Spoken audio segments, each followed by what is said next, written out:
I thought I knew where I stood in my family until that moment when the doctor handed me the surgery estimate.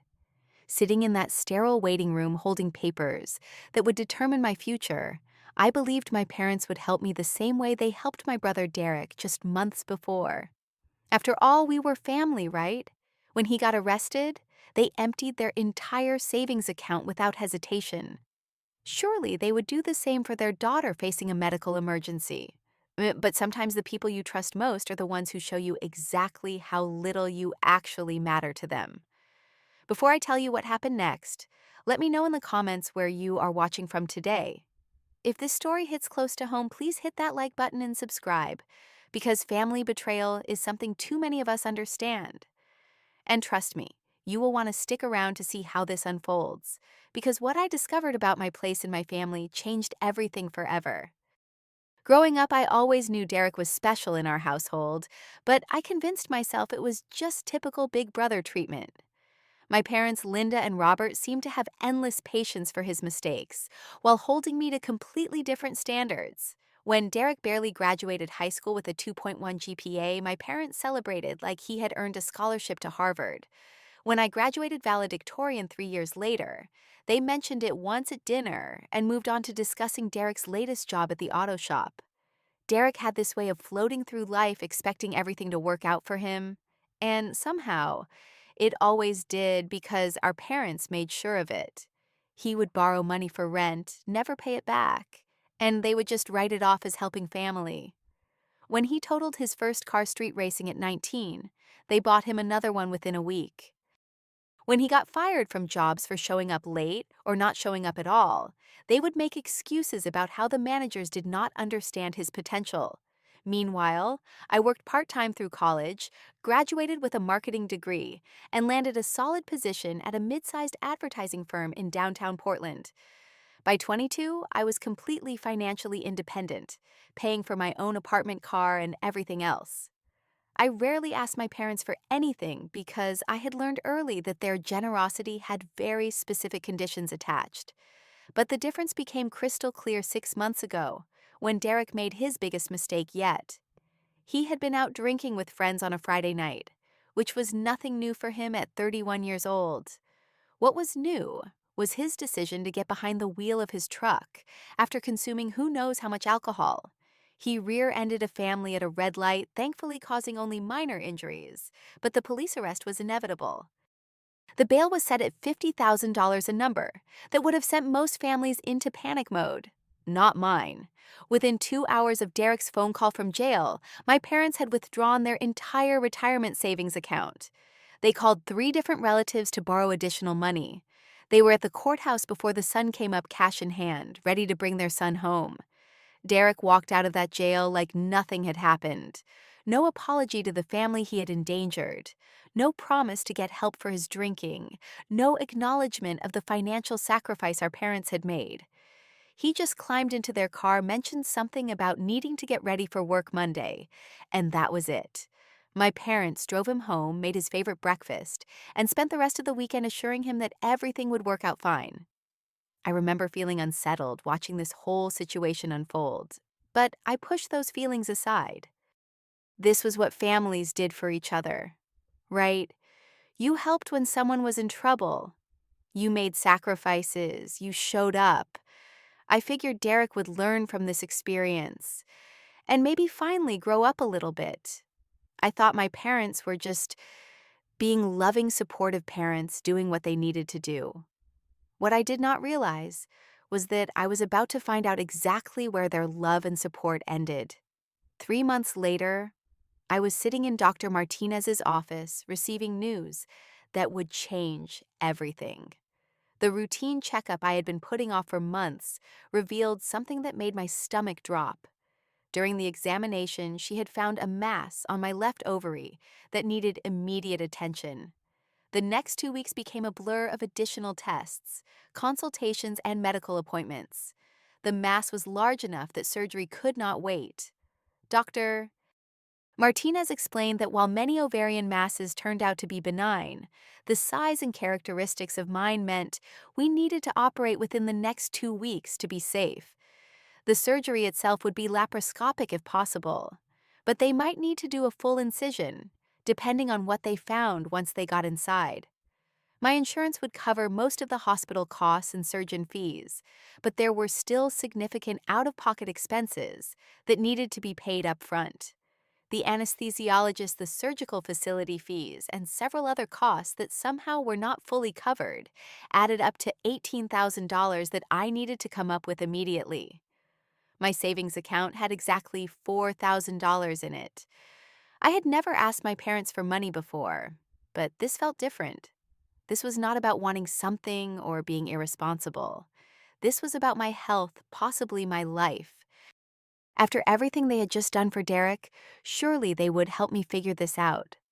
I called my mother first, explaining the situation as calmly as I could while sitting in my car outside the medical center. I told her about the surgery date and the financial reality I was facing. I expected concerned questions about my health, maybe some immediate reassurance that they would help however they could. Instead, I got uncomfortable silence, followed by, "Oh, honey, that sounds scary. Let me talk to your father, and we will figure out what we can do." There was something in her tone that made my chest tighten, but I tried to stay optimistic. They just needed time to process the information and look at their finances. When my father called me back 3 hours later, I knew immediately that this conversation was not going to go the way I had hoped. His voice had that tone he used when he was about to deliver bad news, the same tone he had used when telling me they could not help pay for my college textbooks because money was tight. "Kendra, you know we just spent everything we had helping Derek out of his situation. There is just nothing left right now." I tried to explain that I was not asking for a gift that I would pay them back as soon as I could set up a payment plan. I reminded him that this was a medical emergency, not a choice. That was when he said the words that I will never forget. "If one of you has to go, it is better you than him. Derek is going to have a family to support someday. He needs to stay healthy and stable for that." I sat in stunned silence for a moment, sure I had misheard him. But before I could respond, my mother had picked up the extension and added, "Derek has always been our priority, Kendra. You have always been so independent and capable. You will figure this out on your own like you always do." The casual cruelty of those words hit me like a physical blow. Here I was facing surgery for a potentially serious medical condition, and my parents were essentially telling me that my brother's hypothetical future family was more important than my actual current health crisis. The same brother who had just cost them their entire retirement savings because he could not be bothered to call a taxi. I tried one more time to reason with them. I pointed out that Derek had never paid them back for anything, that he had a pattern of making terrible decisions and expecting them to clean up the mess. I reminded them that I had never asked for help before, that I had always been responsible with money, that I would absolutely pay back every penny with interest, if that was what they needed. My father's response was swift and final.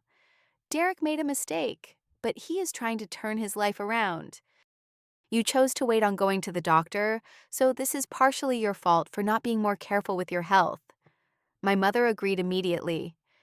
"Your brother needs our support right now more than ever. You are strong enough to handle this yourself." That was the moment I realized that no matter what I did, no matter how responsible or successful or independent I became, I would never be the child they prioritized. I would never be worth their sacrifice. I would never be Derek. I took a deep breath and said the only thing that felt true. "Thanks for showing me exactly where I stand." Then I hung up the phone and sat in my car crying for 20 minutes before driving home to figure out how I was going to save my own life. The next 2 weeks became a crash course in handling a medical crisis completely alone. I spent hours on the phone with my bank arranging for a personal loan at an interest rate that made me sick to think about. I sold my car and bought an older Honda with high mileage just to free up some cash. I picked up freelance marketing projects in the evenings and worked every weekend desperately trying to scrape together the money I needed. My coworker Jessica noticed I was stressed and eventually got the whole story out of me over coffee. She was horrified when I told her about my parents' reaction, and she immediately offered to lend me money. Her kindness made me cry right there in the coffee shop, but I could not take her money. This was something I needed to handle myself, partly out of pride, and partly because I was beginning to understand that I truly was on my own in ways I had never realized before. The surgery went well, thankfully. The mass was benign, just a large cyst that had been causing problems. Dr. Martinez was able to remove it laparoscopically, which meant a faster recovery time and less scarring. But I spent those 3 days in the hospital with only Jessica visiting me, bringing magazines and terrible hospital cafeteria coffee while my parents never called once to check on me. During those long hours lying in that hospital bed, I had plenty of time to think about my family and what I had learned about my place in it. I thought about all the times Derek had been celebrated for mediocrity, while my achievements were barely acknowledged. I remembered family dinners, where the conversation revolved entirely around Derek's latest drama or problem, while my work promotions or accomplishments were mentioned in passing, if at all. I realized this pattern had been going on my entire life, but I had made excuses for it, because I wanted to believe my parents loved us equally. They just showed it differently, I had told myself. Derek needed more help because he struggled more. I had rationalized. But the surgery situation had made it impossible to pretend anymore. When it really mattered, when I truly needed them, they had chosen Derek's comfort over my survival. 2 months into my recovery, I learned that Derek had been arrested again, this time for illegal gambling in an underground poker ring that had been raided by police. Once again, my parents were scrambling to find bail money. Once again, they were making phone calls to relatives asking for loans. Once again, Derek was going to walk away from his mistakes without consequences, because Linda and Robert would make sure of it. That was when I realized this cycle would never end. Derek would keep making increasingly bad decisions because he had never faced real consequences. My parents would keep enabling him because they had convinced themselves that unconditional support was the same thing as love.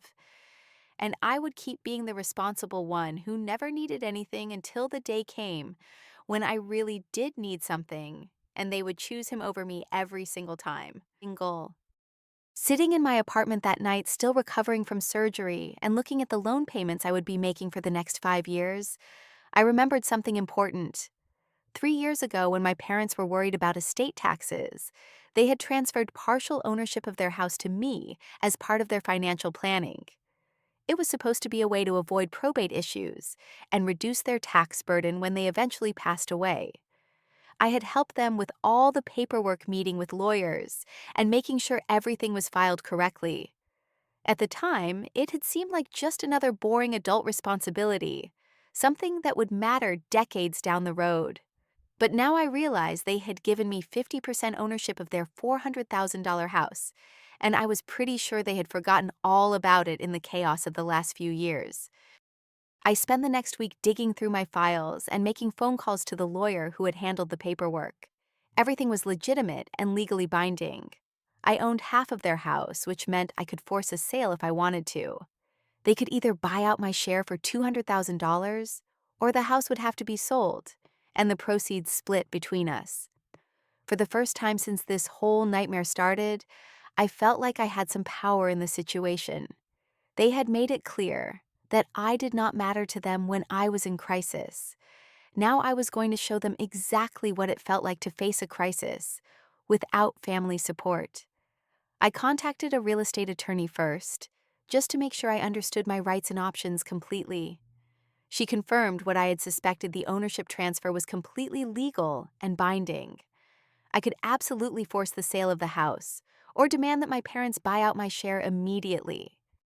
She helped me draft the necessary legal documents and file them with the county. My parents received the official notice on a Thursday morning. My father called me 17 times in the span of 2 hours. When I finally answered, he was angrier than I had ever heard him. "What do you think you are doing, Kendra? This is our home. You cannot just steal our house because you are mad at us." I kept my voice calm and steady. "I am not stealing anything, Dad. I am exercising my legal rights as a 50% owner. You have 60 days to either buy out my share for $200,000 or we put the house on the market. You know we do not have that kind of money. We spent everything on Derek's bail and legal fees. I learned from the best. Family first, right? You taught me that some people are worth sacrificing for, and others are not. Congratulations, you are not. My mother grabbed the phone at that point, her voice shaking with rage and panic. You are destroying our family over money. How can you be so selfish? The same way you were selfish when you chose Derek's comfort over my survival. The same way you have been selfish my entire life, making me feel like I mattered less than him. You want to talk about destroying family? You did that the day you told me it would be better if I died than if something happened to your precious son. The phone went quiet for a long moment.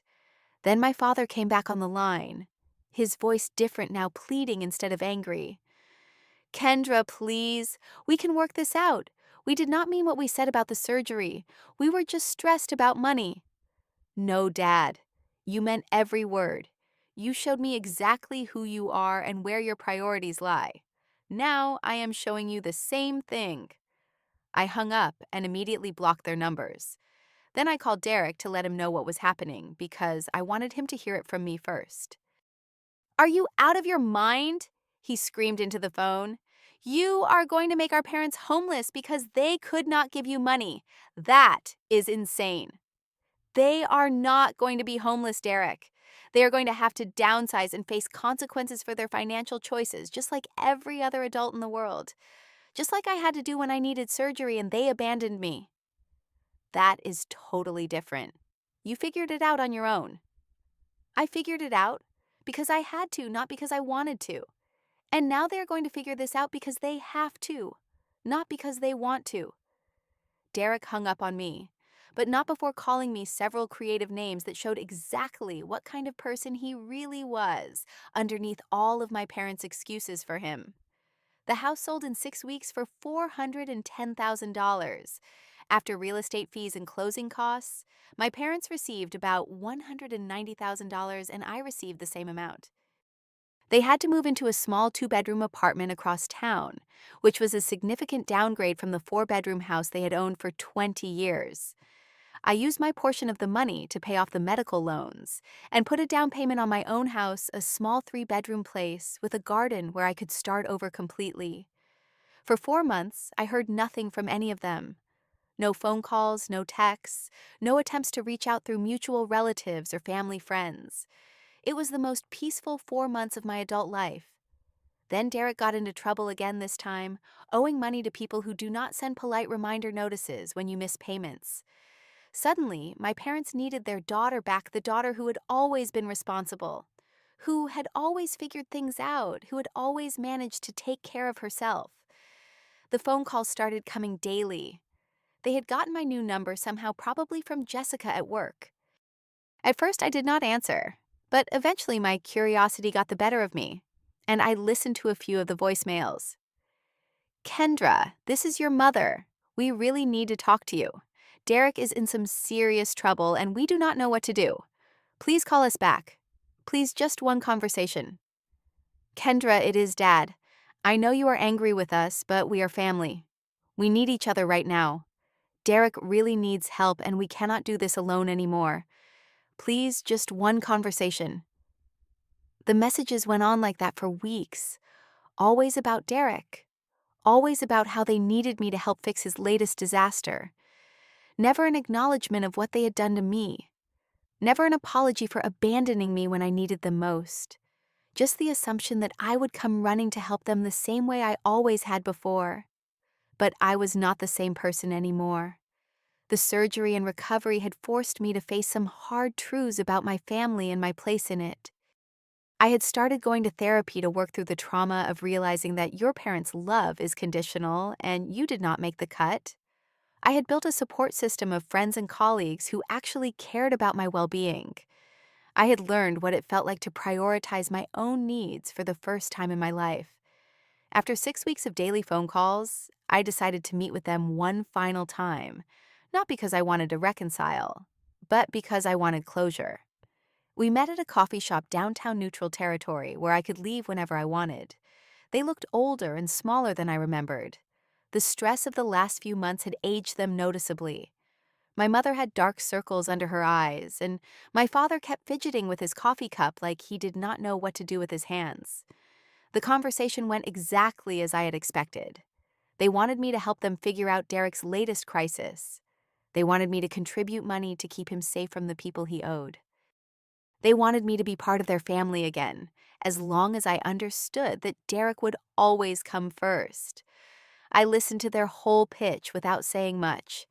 Then I stood up, put $10 on the table for my coffee, and said the last words I have ever spoken to them. You taught me that family means sacrificing for the people you love. The problem is, you never loved me enough to sacrifice anything for me. So now you get to learn what it feels like when someone you need does not love you enough to sacrifice for you either. I walked out of that coffee shop, and I have never looked back. Today, 2 years later, I live in my beautiful little house with my garden and my rescue dog Bailey. I have a promotion at work, a group of friends who feel more like family than my actual relatives ever did, and a sense of peace that I never thought possible. I still get occasional messages from my parents, but I do not read them anymore.